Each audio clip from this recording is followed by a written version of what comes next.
తీవ్రవాదులు care of అడ్రస్లు చకచకా మారిపోతున్నాయి, పెరిగిపోతున్నాయి. ఎందుకంటే పాకిస్తాన్ తీవ్రవాదులకు పుట్టినిల్లు, ఆఫ్ఘనిస్తాన్ మెట్టినిల్లు, ఖతార్ సహాయక ఇల్లు, వాళ్ళకందరికీ డబ్బులు స్పాన్సర్ తీసుకొచ్చి పెడుతుంది. ముస్లిం దేశాలు స్పాన్సర్షిప్ చేస్తాయి, ఆ డబ్బుల్ని ఖతార్ వాళ్ళకి డిస్ట్రిబ్యూట్ చేస్తుంది. ఇప్పుడు టర్కీ కార్పొరేటీకరణ చేసింది. ఇప్పుడు లష్కర్ తోయిబా, జైషే మహమ్మద్ ఇట్లాంటి వాళ్ళని పాకిస్తాన్లో ఉంటే మనం బాంబులతో పేలుస్తుంటే అక్కడ కేవలం ట్రైనింగ్ సెంటర్ పెట్టి హెడ్ క్వార్టర్లు టర్కీలో పెట్టుకున్నారు. అక్కడి నుంచి కథ నడుపుతున్నారు. ఇది నెంబర్ 1.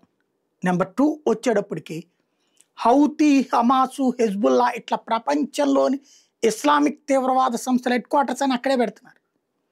ఇప్పుడు హౌతీ తీవ్రవాదులకి వెళ్ళిన నిధులు వాటి అకౌంట్లో ఎక్కడికి వెళ్ళినాయి అంటే టర్కీలో ఉన్న బ్యాంకులకు వెళ్ళినాయి, టర్కీలో ఉన్న ఆఫీస్ నుంచి కలెక్ట్ చేస్తున్నారు.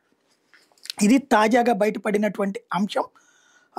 ఏదైతే ఇప్పుడు ఆ వ్యవహారమే టర్కీకి సంబంధించినటువంటి వ్యవహారం ఆధారాలతో సహా ఎక్స్పోజ్ చేయడం అన్నటువంటిది లేటెస్ట్ అంశం.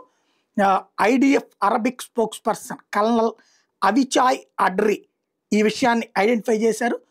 తమేర్ Hassan senior Hamas finance operative in Turkey ఈ డబ్బులన్నిటిని కలెక్ట్ చేసుకుంటున్నాడు. Hamas leader Khalil al Hayya దగ్గర పనిచేస్తున్నాడు అన్నటువంటి విషయాన్ని ఎవరు బయట పెట్టారయ్యా ఇది అంటే ఇజ్రాయెల్కి సంబంధించినటువంటి మిలిటరీ యూనిట్ వాళ్ళకి సంబంధించినటువంటి మొసాదోళ్ళు బయట పెట్టారు.